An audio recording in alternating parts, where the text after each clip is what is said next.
শুভেচ্ছা ও অভিনন্দন জানাচ্ছি প্রিয় এসএসসি ক্যান্ডিডেট শিক্ষার্থী বন্ধুরা। আজকে আমরা Adamjee cantonment public school Dhaka এই কোশ্চেনটা সলভ করব। তো চলো আমরা মূল আলোচনা চলে যাই। তো দেখো, প্রথম প্রশ্নটা এসেছে 2FA।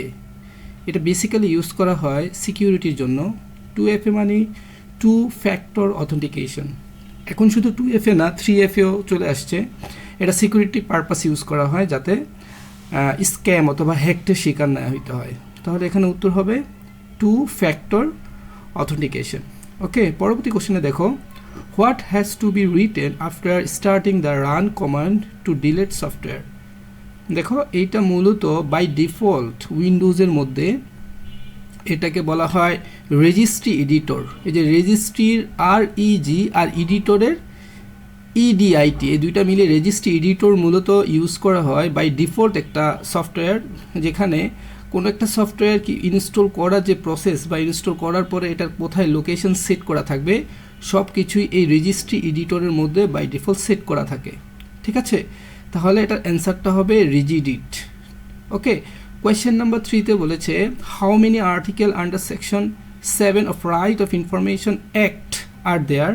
এখানে বেসিক্যালি 20 অ্যাক্ট এই পর্যন্ত সেট করা হয়েছে, যেটা আমাদের অনেক সময় ইনফরমেশনের সিকিউরিটির জন্য অথবা আমাদের ইনফরমেশনগুলো আমরা দেশের বাইরে কিভাবে ইনফরমেশন প্রোভাইড করব, এই সিকিউরিটি নিয়ে মূলত আমাদের এই অ্যাক্টগুলা সেট করা হয়েছে।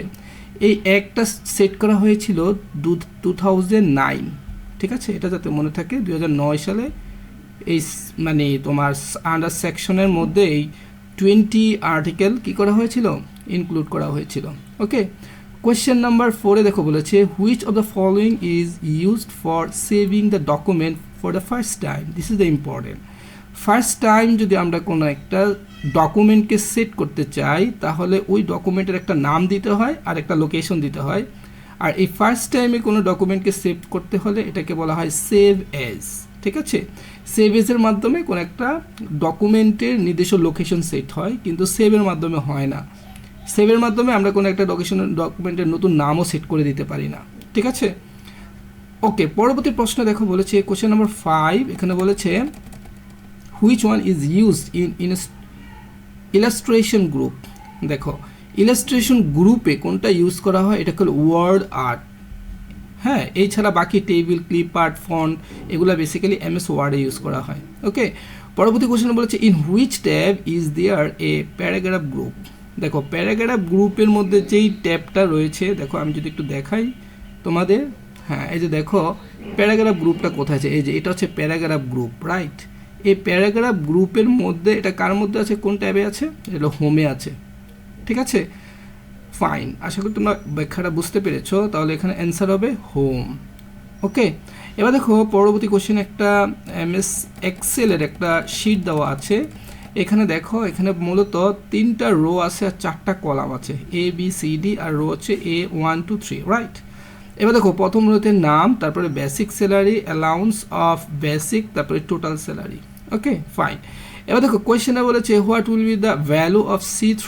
তার মানে C3 কোথায়, এই যে দেখো এটা হচ্ছে C আর এই যে করে হচ্ছে 3, তার মানে এইখানের এই সেলটার কথা বলা হয়েছে। ঠিক আছে, এখন বলছে C3 cell if the value of B3 cell. আচ্ছা, B3 সেল কোথায় আছে, দেখো এই যে B3, এই যে B3 সেল বলেছে if the value of B3 cell কত মান থাকে যদি, আচ্ছা B3 সেল 10,000। ঠিক আছে, তার মানে এখানে সেলে দেওয়া আছে 15,000, এখানে বলছে 10,000 যদি হয় তাহলে তোমার C3 এই যে এখানে যে মানটা সেটা কত আসবে।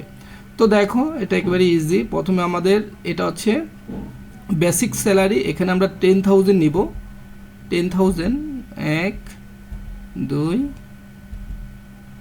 3, আচ্ছা এখানে হচ্ছে আমাদের 10,000, আর এটা হচ্ছে পার্সেন্টেজ 15% রাইট। এই যে অ্যালাউন্স দেওয়া আছে, এটা হচ্ছে স্যালারির একটা পার্সেন্টেজ যেটা অ্যালাউন্স হিসাবে নিয়েছে। তো তাহলে আমরা এখানে কি করব, এখানে 15% যদি আমাদের করতে হয় তার মানে এখানে 15/100, রাইট, 15/100। তো দেখো এখানে 100-এর একটা জিরো, এখানে 2টা জিরো কাটা যাবে, রাইট। তার মানে এখানে 15-এর সাথে 2টা জিরো যদি আমরা মাল্টিপল করি তার মানে 1050 500, রাইট? তাহলে কোথায় আছে এটা? হ্যাঁ, মানে 1500-এর মধ্যে আমাদের অ্যান্সারটা চলে আসবে। আশা করি ব্যাখ্যাটা তোমরা বুঝতে পেরেছো। দেখো পরবর্তী প্রশ্ন বলেছে, which of the following is the formula to determine the value of D2 cell. তো D2টা কোথায়? দেখো এই যে D আর হচ্ছে D2 সেল, এই যে এটা হচ্ছে D2, এই যে রোয়ের 2, এই কারণে এটা হচ্ছে D2, রাইট? এবার দেখো এখানে বলেছে আমরা যদি টোটাল স্যালারি বের করতে চাই, আমরা জানি বেসিকের সাথে অ্যালাউন্স মাল্টিপল হবে আর বেসিকটা অ্যাড হবে, রাইট? তো এখানে দেখো কোনটার সাথে মিলে, তো বি টু কোনটা? এই যে এই সেলের মানটা, হ্যাঁ B2 হচ্ছে বেসিক স্যালারি, এটাকে বলা হয় মাল্টিপল, আর প্রথমে ইকুয়াল আছে তার মানে ফর্মুলা ঠিক আছে। C2 হচ্ছে যেমন এই ঘরের সাথে আমার মাল্টিপল পার্সেন্টেজ গুণ হবে, রাইট? কোনো সমস্যা নেই, প্লাস B2, হ্যাঁ এটাই আমার ঠিক আছে। বাকিগুলো দেখো এখানে গুণ চিহ্ন নাই, এখানে তো হয়ই না, রাইট? তার মানে উত্তর হবে এইটাই। ফাইন, আশা করি তোমরা ব্যাখ্যাটা বুঝতে পেরেছো। এবার দেখো পরবর্তী প্রশ্নে বলেছে, which one is for before function. এটা নিয়ে কোনো আলোচনা করবো না, আমরা জানি ফাংশনের শুরুতে ইকুয়াল দিয়ে শুরু করতে হয়। পরবর্তী প্রশ্নে দেখো বলেছে, what is called the rough of presentation. আমরা প্রেজেন্টেশন করার আগে যে স্লাইডগুলো দেখি বা যে স্লাইডে আমরা টাইটেল ইউজ করি অথবা এখানে সাবটাইটেল অথবা বিভিন্ন কন্টেন্ট লিখি, যখন এই লেখালেখির কাজগুলো হয় এটাকে বলা হয় রাফ করা। আমরা কাজ করি আবার সেটাকে ইরেজ করি, রাইট? এই কারণে এটাকে বলা হয় স্লাইড লেআউট, এটা যাতে মনে থাকে। এখন তোমাদের এখানে একটা জিনিস কনফিউজড হয়, তাহলে হ্যান্ডস আউট এই জিনিসটা কি? এটা নিয়ে অনেক সময় ঝামেলা হয়, এটা আমি বলে দিই। এটা হচ্ছে একটা প্রিন্টেড অথবা ডিজিটাল ভার্সন, যেটা আমরা ভিউয়ারকে বা ইউজারকে দিয়ে আমরা কোনো প্রেজেন্টেশন, মনে করো আমি একটা লেকচার দিব, তো লেকচার দিলে আমি কি করলাম, ওই স্লাইডটা তাকে আগে প্রিন্টেড কপি হোক অথবা ডিজিটাল ভার্সন কপি হোক আগে দিয়ে দিলাম, ওটাকে বলা হয় হ্যান্ডস আউট। ঠিক আছে, তোমরা এই ব্যাখ্যাটা যাতে মনে থাকে, প্রিন্টেড ভার্সন, ঠিক আছে, অথবা ডিজিটাল যে ভার্সনটা থাকে যেটা আমরা ভিউয়ারকে দিয়ে থাকি। ওকে, দেখো পরবর্তী প্রশ্ন বলেছি, which menu is use to add slide background. দেখো স্লাইড ব্যাকগ্রাউন্ড মানে স্লাইডের মধ্যে যদি আমরা কোনো ব্যাকগ্রাউন্ড অ্যাড করতে চাই তাহলে আমাদের যে মেনুতে যেতে হয় সেটা হচ্ছে ডিজাইন। ওকে, এটা কোথায় থেকে প্রশ্নটা আসছে? এটা MS প্রেজেন্টেশন থেকে আসছে। ট্রানজিশন ইজ এ ইফেক্ট, এটা তো তোমরা জানো। ট্রানজিশন মানে হচ্ছে আমরা বিভিন্ন স্লাইডকে যদি এফেক্ট দেই তাহলে এটা বিভিন্ন ট্রানজিশন মানে ভিডিও আকারে তৈরি হয়, ঠিক আছে। ওকে, পরবর্তী প্রশ্ন দেখো বলেছে, what is binary code call. দেখো বাইনারি মানে হচ্ছে 01, আর 01 যে কোড লেখা হয় সেটাকে বলা হয় বাইনারি কোড। আর বাইনারি কোড বুঝতে পারে কে? ম্যাশিং, তার মানে ওটাকে বলা হয় ম্যাশিং ল্যাঙ্গুয়েজ, ঠিক আছে, কারণ ম্যাশিং শুধু 0 আর 1 বুঝতে পারে, এছাড়া কেউ বুঝতে পারে না। ওকে ফাইন, এবার দেখো বলেছে, how many types of translator program are there. Basically 3 রকমের ট্রান্সলেটর আছে, কিন্তু তোমাদের বইয়ে আছে কম্পাইলার আর ইন্টারপ্রেটর, তার মানে অ্যান্সার হবে 2, ঠিক আছে।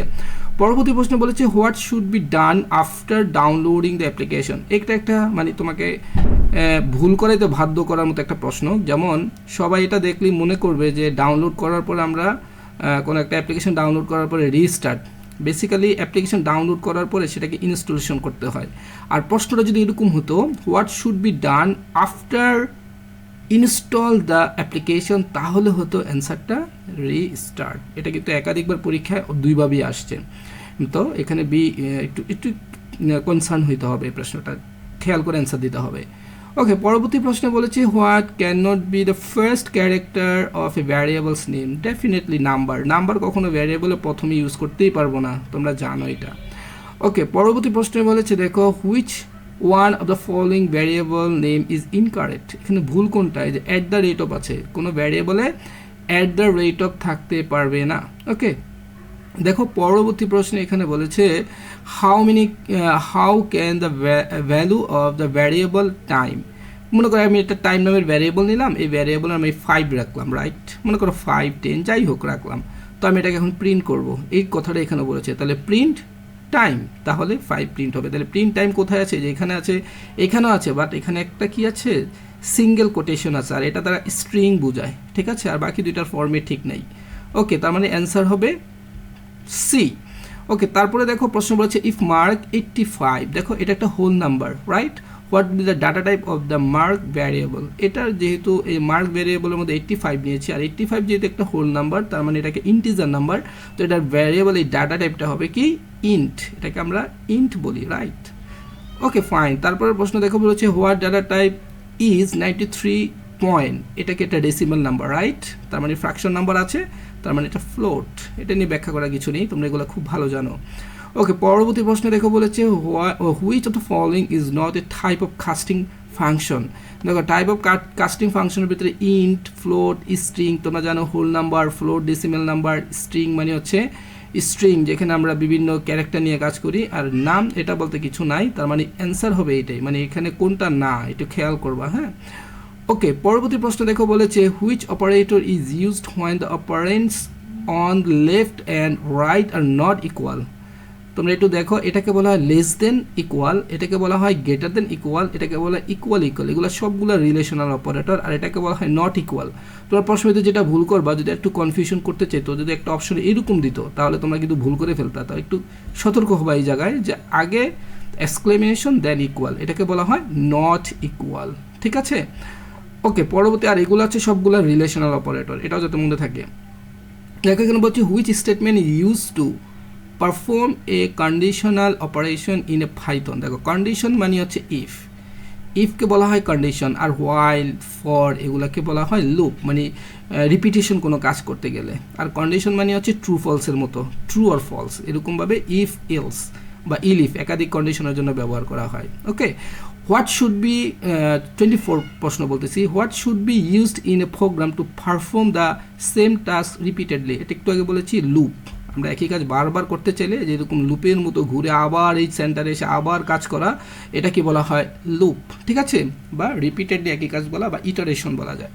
এবার দেখো পরবর্তী প্রশ্ন বলেছে which of the following is the modulo. এটা মডুলাস বলা যায়, আবার অনেক জায়গায় মডুলিও বলে। Operation operator is use Python. Modulus তোমরা জানো রিমাইন্ডারের জন্য ইউজ করা হয়, আর এটা দেখতে পার্সেন্টেজের মতো। ঠিক আছে, মোটামুটি আজকে আলোচনা এতটুকু ছিল। সবাইকে অসংখ্য ধন্যবাদ, আল্লাহ হাফেজ।